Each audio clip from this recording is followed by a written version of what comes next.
Hello students, welcome back to MJC Learning. In this video, we are going to continue our 8th chapter of chemistry, that is transition and inner transition series. So let's begin. We have discussed about the trends in atomic properties of transition elements, also known as d block elements. First, we have discussed about atomic and ionic radii, in which atomic and ionic radii of elements of transition series decreases gradually from left to right. Second was ionization enthalpy. So in a series, ionization enthalpy increases as we move from left to right. Third was metallic character. So the compounds of transition element shows the properties of metal because of vacant d orbital and low ionization enthalpies. Next was magnetic properties. Transition metal exhibit magnetic properties due to unpaired electron and they are attracted towards the magnetic field applied. Hence, most of the transition elements are paramagnetic in nature. Next was color.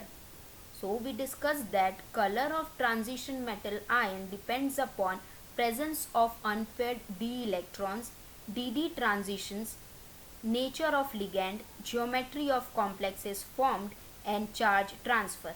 Now today we are going to continue one more properties, that is catalytic properties. So let's begin. Catalytic properties. Catalysis is a process of alter the rate of the reaction by adding a substance known as catalyst. Catalyst thus can be defined as a substance which when added to a reacting system, it changes the rate of the chemical reaction without themselves getting changed. Many transition metals and complexes are used as catalyst, which altered the rate of the chemical reaction. So, the transition metals and their compounds are known for their homogeneous and heterogeneous catalytic activity.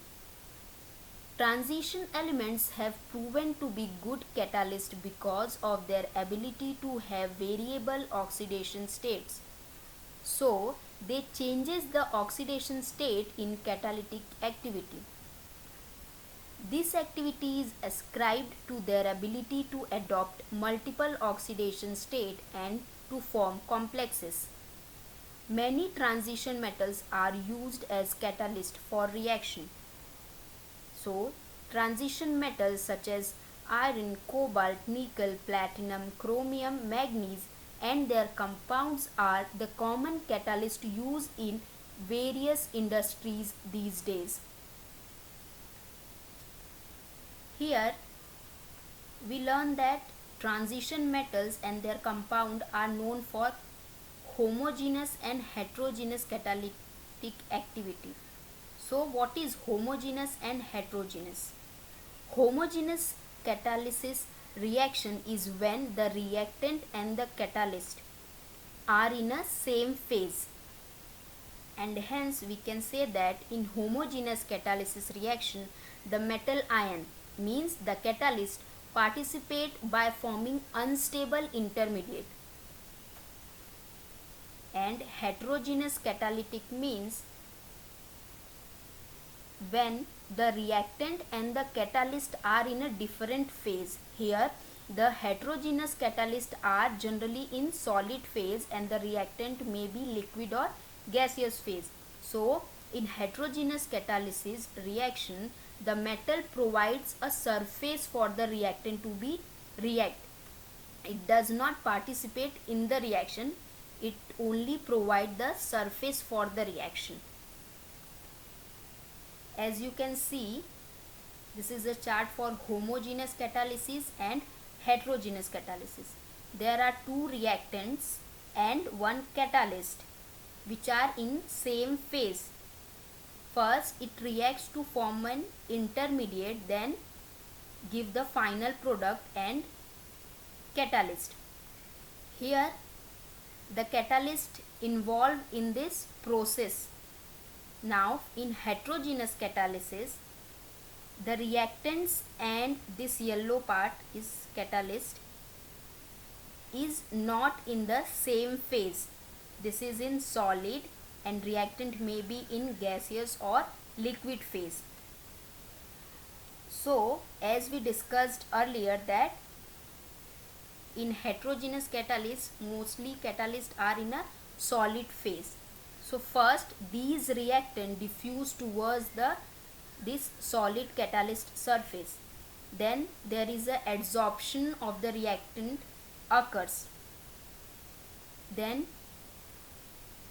the chemical reaction take place on this surface of the catalyst and formed an intermediate. Then there is a formation of product which leaves the catalytic surface. So here the catalyst and the reactant involved in the reaction, and here the catalyst does not dissolve in the reactant or reacting system. They just provide the surface for the reaction on which the reaction occurs. So we can say that the transition elements on account of their variable oxidation states are able to form unstable intermediate, and these elements also provide a large surface area for reactant to be adsorbed, and hence they are good catalyst. There are many examples given in which transition elements are used as catalysts. Let's see one by one. So first is MnO2 act as a catalyst for decomposition of KClO3 to O2. Second, in manufacture of ammonia by Haber's process, MON-Fe is used as a catalyst. Haber process is an artificial nitrogen fixation process and is the main industrial procedure for the production of ammonia. Next is cobalt and thorium alloy is used in Fischer-Tropsch process in the synthesis of gasoline. Finely divided nickel formed by the reduction of the heated oxide in hydrogen is an extremely efficient catalyst in the hydrogenation of ethene to ethane.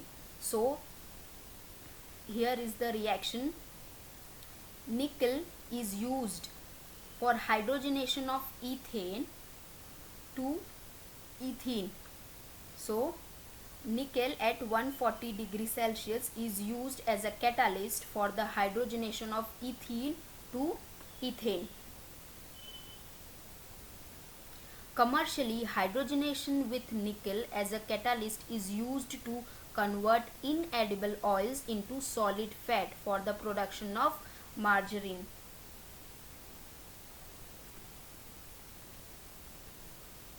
Next example is in the contact process of industrial production of sulfuric acid, sulfur dioxide and oxygen from the air react reversibly over a solid catalyst of platinized asbestos.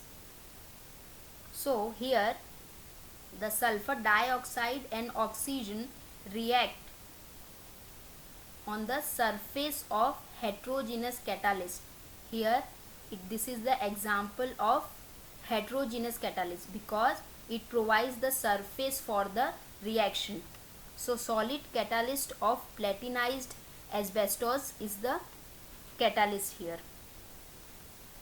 Next, carbon dioxide and hydrogen are formed by the reaction of a carbon monoxide and steam at about 500 degrees Celsius with an iron and chromium catalyst.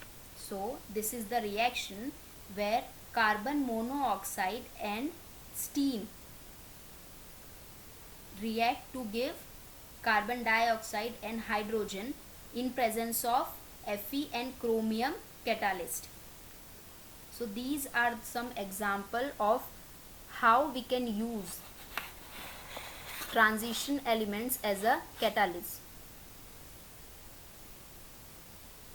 Thank you.